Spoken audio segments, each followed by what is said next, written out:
때는 바야흐로 1942년에 있었던 일이야. 우리는 한 시골 마을에서 살았던 이 A라는 사람을 한번 조명해 보고자 해. A. 이 사람은 이제 조선인이었고 시골에서 길을 가다가 한 공고를 보게 돼. 그 공고에 뭐라고 써 있었냐? 일본에서 일할 조선인 구함. 돈도 많이 주고 대우도 좀. 뭐 마을 이장님도 한번 가보라고 이렇게 추천도 했어. 그래서 이 A라는 사람은 조선에서 시모노세키를 거쳐서 오사카라는 일본에 있는 지역으로 떠나게 돼. 오사카. 좋지. 공고리. 그런데 사실상 그 공고에 있었던 내용은 거짓이었어. 이 사람은 어떤 특정 기숙사 같은 곳에 갇히게 되어서 감금이 되었어. 실제로 임금도 제대로 받지 못하고 돈 많이 준다 그랬잖아. 아니야. 그런 좋은 대우들도 사실상 진행이 되지 못하게 돼. 바로 이때 일어났던 사건이 강제동원이라는 거야. 강제동원. 강제동원. 뭐 면석이나 이장님 이런 분들도 그냥 감금해서 그냥 가라고 이렇게 실제로 그렇게 말한 사람들도 있었고 오사카에 있었던 항만 노동자들도 끌려가서 이제 일을 하게 돼. 오호. 이게 바로 그 당시에 있었던 강제동원의 모습이라고 생각해주면 될 것 같아. 그럼 그 일본의 오사카 쪽으로 간 음. 그 A 씨는 무슨 일을 한 거야? 그 내용을 내가 얘기하기 전에 형 혹시 강제동원이라고 하면 좀 어떤 게 떠올라? 강제동원이라고 하면 일단 뭐 나는 막 군함도 탄광촌 끌려가서 막 위안부 할머님들도 강제동원이지. 그런 모습들이 좀 생각이 난다는 거지. 그러면 오사카면 뭐가 떠올라? 오사카면 도톤보리, 또 오사카 성. 오사카성, 유니버설 스튜디오 이런 것도 있고 오사카라고 했을 때 우리가 흔히 생각하는 뭐 관광의 그런 그치. 모습이 가장 많이 떠오르겠지만 사실은 그 다른 이면에는 공업도시라는 측면이 있어. 오사카가 공업도시였어. 맞아. 오사카는 임지대란 이전부터 굉장히 이제 항구가 이제 발달을 했는데 물류나 인구가 이제 집중하면서 점점 성장할 수가 있었던 거야. 이 오사카가 부흥하게 된 매우 특별한 계기가 있었는데 그 계기가 혹시 뭘까? 오사카가 부흥하게 된 특별한 계기? 메이지 유신? 아니지. 가장 큰 계기는 바로 제1차 세계대전이야. 이 항구 도시, 이 교통의 요충지로서 오사카가 성장했다고 했잖아. 그래서 엄청난 물류가 들어왔던 상태였는데 1914년 제1차 세계대전이 발발하면서 전쟁 물자에 대한 수요가 폭등을 하기 시작한 거지. 그렇겠지. 그러면서 오사카는 이 항구를 중심으로 대단한 발전을 이룰 수가 있었어. 실예로 제1차 세계대전 전보다 제1차 세계대전 후가 이 오사카가 생산한 공산물의 이 크기가 약 4배 정도. 네, 그 정도 차이가 있었대. 돈을 쓸어 담았겠다. 그렇지. 그 뒤에 이 아시아 태평양 전쟁에 아하. 이르면서 이제 더욱더 가속화되게 되는 거야. 그러면 A씨는 어디에서 일하게 됐을까? 그럼 A 씨도 군수공장에서 일했겠네 그러면. 맞아. 사실 이 오사카에는 군수공장 말고도 조선소나 항만회사 같은 그런 건물들도 있었는데 A씨가 일한 곳은 바로 그 중심에 있었던 어허. 오사카 육군 조병창이라는 곳이야. 조병창? 형. 혹시 이 사진이 어디를 가리키는지 알아? 야, 이때도 드론 촬영을 했네. 드론 촬영을 했다고? 여기 일단 뭐 그냥 뭐 시가지인 것 같고. 우리가 지금 어느 지역에 대해서 좀 얘기하고 있었지? 오사카. 근데 오사카 성 있다. 맞아. 여기는 오사카성 일대라고 보면 돼. 이 구역 같은 경우에는 일본 제4사령단 건물이 있었다고 생각하면 돼. 사령단 건물. 지금은 이쪽이 뭐 식당이나 문화 공간으로 자리 잡았다고 봐도 과언이 아니지. 오사카 육군 조병창이 쭉 일대로 이 뭐 사진 밖에도 아시아 최대 병기 공장으로 불렸던 오사카 육군 조병창이라고 볼 수가 있지. 이 뒤가 다? 쭉 이 사진 밖에까지도 이런 곳에서 이제 A 씨가 강제 동원돼서 일했다고 이제 생각을 하면 돼. 사람들이 지금은 되게 놀러 가고 여기 주변은 우리나라 사람도 엄청 많이 갈 텐데. 지금은 이제 관광으로 유명하지. 그러니까 오사카 가면은 거의 무조건 가거든. 그렇지. 아시아 태평양 전쟁에서 이 전쟁 물자를 공급하던 최대의 시설이 현재는 이게 관광의 도시가 된 점이 굉장히 큰 아이러니라고 볼 수가 있겠어. 그러면 그 A 씨가 그 오사카성 주변에 조병창에서 일을 했는데. 맞아. 거기 환경은 어땠어? A씨가 일했던 이 공장 같은 경우에는 뜨거운 열기가 가득했고 먼지도 상당히 많았다고 하고 귀를 정말 찢을 듯한 그런 소음이 정말 가득했던 공간이라고 해. 더 충격적인 것은 A씨가 하루에 무려 한 10시간 이상을 근무를 했다는 거야. 중노동일 텐데. 그렇지. A씨를 포함한 많은 당시의 노동자들의 건강 상태는 상당히 안 좋았다고 해. 여기에서는 이제 화상이라든가 그다음에 절단 그리고 자상 공장에서 또 나타나는 눈병이라든가 호흡기 질환 이런 것들이 가장 컸을 것이라고 생각을 합니다. 당시에 이 오사카랑 사정이 비슷했던 나고야 항공기 제작소라는 곳이 있었는데 나고야. 그 공간에서는 10대 여공분들이 일을 많이 했어. 여자. 맞아. 그런데 그들이 일할 때 졸면 안 된다고 각성제를 투여를 했다고 해. 약을? 10대 애들한테? 그래서 10대 그 여공분들이 실제로 생리 중단 현상 같은 어머나. 그런 일들도 겪었다고 해. 존나 악랄하다. A씨와 같이 이제 강제로 끌려온 사람들 중에 지아오라는 공간에서 일했던 사람들이 있어. 지하오. 이 지아오는 미군의 폭격에 대비해서 주요 시설들을 이제 옮겨서 보호하고 창고로 사용하기 위해서 이제 만든 시설이야. 근데 그 시설에서 이제 일했던 분들은 막 바위를 나르고 고된 이제 노동을 하면서 일했던 거지. 그 당시에 그곳에서 일했던 사람들이 남겼던 말이 있어. 바위에 구멍을 뚫기 때문에 먼지가 대단했어. 얼굴과 머리에 수건을 감고 눈만 내놓고 있었지. 눈 주위나 눈썹에 바위가루가 눈처럼 쌓여서 하얗게 되었지. 그래서 모두 규폐증에 걸렸지. 규폐증이 뭐야? 진폐증하고 비슷한 건데 이 모래나 황항암에서 발견되는 이 규산이라는 성분이 이 폐에 쌓여서 일어나는 이 폐질환이라고 보면 돼. 그만큼 근무 환경이 열악했다라는 것을 보여주는 거지. 그러면 일을 하고 나서 임금을 받을 거 아니야. 그치. 돈은 받아야지. A씨가 임금은 제대로 받았을까? 못 받았을 것 같아. 이 A씨가 급여 명세서를 보자마자 충격에 빠지지 않을 수가 없었어. 어허. 물론 같은 양의 일을 했던 일본인보다 적은 일당을 받았다는 것은 뭐 형도 예상을 할 수가 있었을 거야. 그치. 그런데 너무 공제금이 컸다라는 거야. 공제금? 공제된 이 항목들이 많았어. 다 뺀 거지 이제 사실. 막 원천징수 빼고 뭐 세금 빼고 막 이렇게. 근데 정말 어이없는 것들이 많았는데 어떤 부분에서 공제가 좀 많이 됐을 것 같아? 외국인 노동자 특별 세금 막 이런 걸 걷었나? 세금 같은 것들, 뭐 약값, 그리고 그들이 사용했었던 뭐 공구나 작업복 이런 비용들을 싹 다 빼고, 공구 작업복을 빼. 그리고 기숙사료도 다 빼고. 사실상 이들이 원해서 일을 했던 것도 아니잖아. 그치. 강제로 끌려와서 이러한 중노동을 할 수밖에 없었는데 공제된 비용마저도 상당히 컸다라는 거지. 그리고 더 충격적인 것은 후생연금이나 이 강제 저축까지 들게 하면서 조선인들의 통장을 강제적으로 관리를 했다는 거야. 그러니까 돈을 주긴 주는데 이제 뺄 거 다 빼고 실질적으로 주는 건 정말 너무 적은 거지. 이 조선인들이 현금이 없어야겠다, 수중에 돈이 없어야겠다 생각한 건데 그 이유가 뭔지 알아? 집으로 돌아갈까 봐? 그 돈으로? 맞아. 맞아? 돈이 있으면 도망갈 것 같아서 와. 다 자기네들이 이제 관리를 하기 시작한 거야. 이 외에도 여러 민족적인 차별 대우가 이어졌는데 조선인 3명만 모인다고 하면 뭐 헌병이 폭행을 가한다든지 그리고 뭐 조센증이나 반도인으로 불리면서 차별과 멸시를 당했지. 그 당시에 오사카 이 지하오 그 공간의 건설 현장에서 일했던 분은 이런 말을 했어. 점점 더 심해져서 때리는 것이 손에서 발로 막대기로 의자로 바뀌었어. 그리고 때린 의자가 부서졌어. 그때 나도 모르게 소리쳤지. 왜 그러냐고.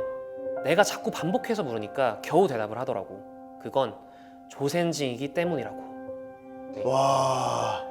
그런데 이쪽. 이런 차별 대우들이 아직도 끝이 아니었다고 해. 여기서 더 할 게 있어? 더 큰 차별은 뭐였을까? 인간에게 가장 필수적인 게 뭐라 생각해? 인간에게 가장 필수적인 거? 우리가 흔히 뭐라고 해? 의? 식주랑 유튜브. 당시엔 없었겠지. 그 중에 뭘 건드렸을까? 식? 맞아, 바로 식사였어. 일본인 노무자들은 밥과 반찬이 따로따로 되어 있는 2단 도시락이었다고 한다면 강제 동원된 노무자들에게는 단무지 2~3조각이 들어있는 그런 1단 도시락이었다고 합니다. 그러니까 항상 조선인 노무자들은 배가 고픈 상태였고요. 아니 원치도 않았는데 와서 일하고 맞아. 일하다가 뭐 규폐증만 해서 병도 걸리고 거기다가 막 조센징이라고 하면서 뭐 차별도 하고 임금도 제대로 주지 않고. 임금도 안 주고 돈도 안 주면서 밥도 제대로 안 주면 도망쳤을 것 같은데. 당연히 도망자가 있었지. 아하. 그런데 조선인들이 도망을 칠 수 없게끔 한 조치가 있었어. 당시에는 조센진 가리라고 해서 이거는 이제 조선인 사냥이라는 뜻입니다. 같은 조선인을 잡아오라고 내보내는 거죠. 결국에는 다시는 도망가지 못하는 그런 상황을 만들었다고 볼 수 있겠습니다. 이 강제동원의 실상을 형이 지금 들었잖아. 이런 어떤 그 민족적 차별 대우와 비인도적인 만행이 주를 이뤘었는데 도대체 왜 하게 된 걸까? 강제동원을 했던 이유. 바로 지금부터 그 이야기를 얘기해 줄게. 강제동원이 시작됐던 바로 그 이유. 일본의 욕심 때문이지. 일본의 욕심? 그게 무슨 소리야? 일본은 그 당시에 이 대만과 조선을 식민지로 삼고 있었고 제국주의의 야욕을 실현시키기 위해서 1937년 중일 전쟁을 일으켰어. 이 전쟁이 길어지게 되면서 전쟁 물자가 많이 필요하게 된 거야. 그치, 필요하겠지. 그래서 일본은 바로 1938년 국가총동원법, 1939년 국민징용령 이런 법들을 통해서 강제동원이 시작되게 된 거야. 그 국민의 대만과 조선 국민들이 포함되어 그렇지, 식민지 국가니까. 아까 얘기했던 이 오사카 육군 조병창이 바로 아시아 최대의 병기 공장으로 활용되게 된 거지. 그러면 그 당시에 공장에서 일하게 됐던 사람들의 직업은 보통 어떤 직업들이었을까? 아무래도 좀 힘센 사람이 좀 필요하지 않았을까? 1944년의 기록에 따르면 뭐 은행원, 백화점 점원, 목수, 생선가게 주인. 생선가게 주인. 그냥 싸그리 모아갔구만. 그렇지. 강제동원된 수많은 인력들을 바탕으로 일본은 엄청난 전쟁 물자를 생산하게 될 수 있었어. 이런 많은 전쟁 물자의 생산으로 시꺼먼 연기를 뿜어대던 오사카는 미국의 표적이 될 수밖에 없었고 이는 정말 잊을 수 없는 상처를 남기게 돼. 오씨 뭐야? 깜짝이야. 1944년 12월 19일 발생했던 첫 공습을 당시 오사카 경찰국 보고서는 발생 원인에 대해서 이렇게 기록하고 있어. 봉사 건설을 위한 합숙소에 거주하는 조선인 가옥 등화관제가 불량이었기 때문에. 그 공습도 조선인 때문이야? 이렇게 첫 공습으로부터 이루어졌던 공습의 총 횟수는 약 한 50회 정도. 그 중에서 한 8회 정도는 대공습이었어. 그런데 여기서 더 심한 게 뭐냐면 이 조선인 사망자를 도망자로 처리했다는 거야. 당시에 사망자들에게는 위로금을 전달하게 돼 있었는데 이 절차가 너무 복잡하다는 이유로 공습 피해로 인해 사망한 분들을 그냥 도망 처리해버렸다는 거지. 인간으로서 그 일말의 도리조차 하지 않았네. 그렇지. 형은 만약에 갑자기 공습 경보가 울리면 어떨 것 같아? 일단 뭐 빨리 대피소로 도망가려고 하겠지? 방금도 좀 많이 당황하던데? 맞아. 이 생존자들의 말에 따르면 하늘을 보면서 뛰어다녔다고 해. 떨어지는 걸 봐야 되니까. 그렇지. 얼마나 무서웠을까? 미국은 전략적으로 오사카를 계속 공습을 했습니다. 뭐 방공을 하든가 이런 곳으로 일본인과 같이 숨지 못하는 경우도 발생을 했었고 그대로 폭탄을 맞아서 유골을 수습할 수도 없는 그러한 상태가 되는 경우도 있었다고 합니다. 그냥 강제 동원된 것도 서러운데 공습 피해까지? 야, 진짜 너무한다. 그러니까 그곳에 있던 조선인들은 그곳에서 그냥 일하고 있었다라는 이유만으로 이 공습의 공포에 떨 수밖에 없었던 거야. 실제적인 수치로 오사카 지역에서만 이 공습으로 인한 피해를 받은 분들이 총 83,900명에 달았다고 해요. 8만 명. 와. 조선인만 8만 명이야? 난 다 합쳐서 8만 명이라고. 오사카뿐만이 아니라 군수 산업이 발전했었던 당시에 나고야나 하마마스 같은 지역에서도 이런 폭격, 공습으로 인한 피해를 받게 된 거야. 당시에 타지에서 정말 많은 분들이 숨을 거두는 거지. 이런 씁쓸했던 과거, 씁쓸했던 역사를 뒤로하고 1945년 8월 15일 광복을 맞이하게 되지. 그런데 조선인들은 사실 고향으로 돌아가기가 어려웠어. 일제강점기가 끝났는데 그렇지. 왜 그랬을까? 여태까지 일한 거에 대한 돈을 못 받았으니까 돈을 받으려고 이렇게 하다가? 맞아. 근데 사실 좀 여러 가지 문제가 겹쳐 있었어. 당시 일본은 이 강제동원된 피해자들의 보복이 두려워서 치안 유지를 목적으로 사실 원래는 빠른 송환을 좀 준비를 하고 있었어. 빨리 보내려고? 그런데 이 피해에 대한 책임을 노동자들이 일했던 회사 측에 떠넘겨 버린 거야. 일본 기업들한테. 그렇지. 어. 강제 동원된 사람들은 대부분 이 회사에서 배급받은 식량으로 생활했어. 그런데 이 회사들의 무차별적인 해고가 이어졌던 거야. 야, 그 당시 조선인들은 하루아침에 실직자가 되기도 했고 뭐 밥도 못 먹고 그치. 강제로 저축했던 거 그리고 뭐 연금 이런 것도 돌려주지 않았다고 해. 와, 안 돌려줄 것 같더라 아까. 심지어 일본 정부가 준비했던 배도 조선인들을 돌려보낼 만큼 이 수가 충분치 않았다고 해. 그 애초에 돌려보낼 생각이 없었으니까 준비도 안 돼 있었겠지. 뭐 그럼 그 당시에 조선인들이 할 수 있었던 그 선택지는 뭐가 있었을까? 어떻게든 고향으로 돌아가고 싶었을 것 같은데. 그렇지. 조선인들에게는 딱 두 가지 선택지가 남아 있었던 것 같아요. 밀항을 하거나 아니면 남거나. 이제 우리 조국이 생겼잖아. 근데 이제 막 독립을 했단 말이야. 그치. 그러니까 막 도와줄 여력도 없고. 그치. 당시 독립을 도왔던 이제 미군. 이 미군들은 편의에 따라서 이 귀향길에 온 조선인들에게 최대 1,000엔까지만 가지고 돌아올 수 있도록 했다고 해. 아, 돈이 더 있었어도. 뭔가 인플레이션 문제 이런 것들이 있을 수 있기 때문에 제한을 시킨 거지. 아, 근데 그 1,000엔이라는 숫자가 당시 공무원 월급의 한 2, 3개월분 정말 그 피땀 흘려 번 그런 돈, 심지어 그것도 강제적으로 연행되어서 그런 돈의 대부분도 가져오지 못한 채 정말 아무도 돌봐주지 않는 귀향길이 시작이 되었던 거야.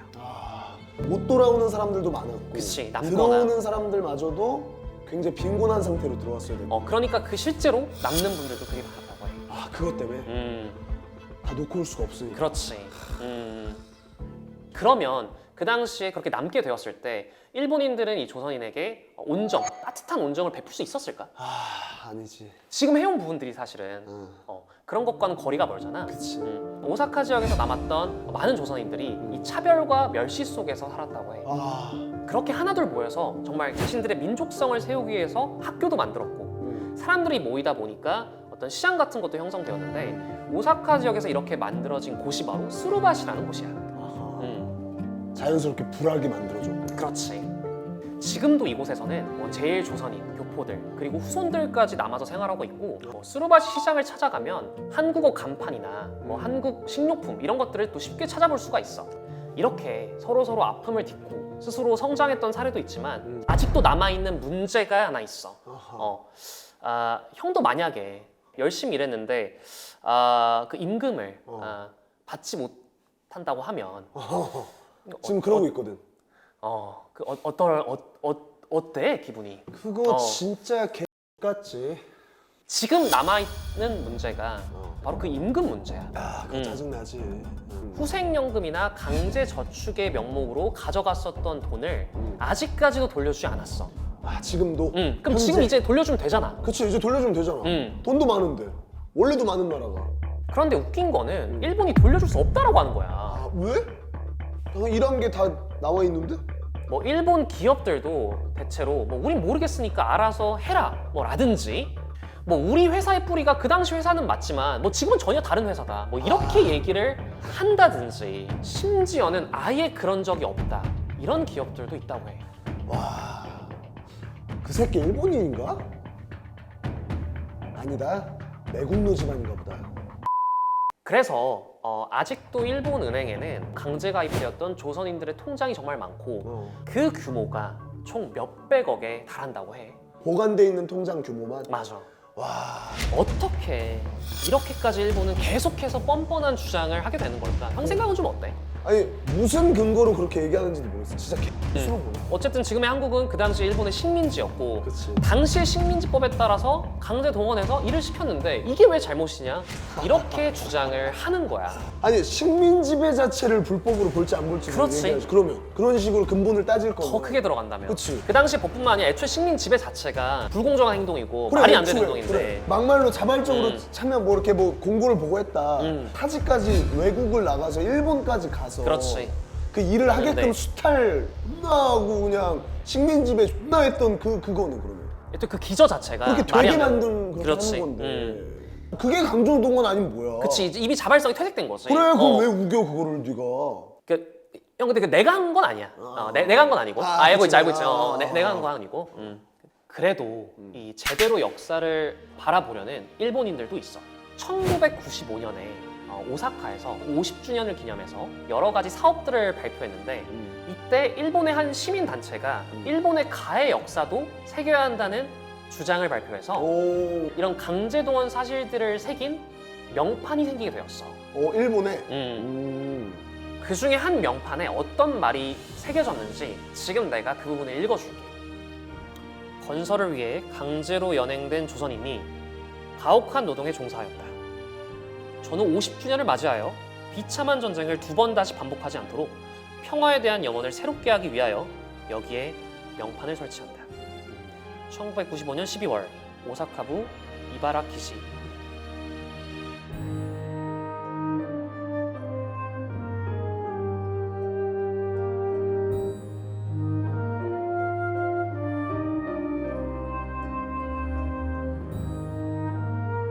근데 이런 말은 써도 되는지 안 써도 되는지는 모르겠어요. 저 요즘 워낙 역사가 너무 맨날 싸우니까 저는 사실은 그럴 이유는 별로 없거든요. 역사는 단 하나예요. 진실은 딱 하나밖에 없어요. 그러니까 양쪽에 싸울 이유도 없거든요. 진실을 같이 이해하고 얘기하면 되는 건데 너무 많이 싸우니까 그게 너무 안타까워서 이런 말들을 좀 잘 해주세요. 편집 잘 해주세요. 예.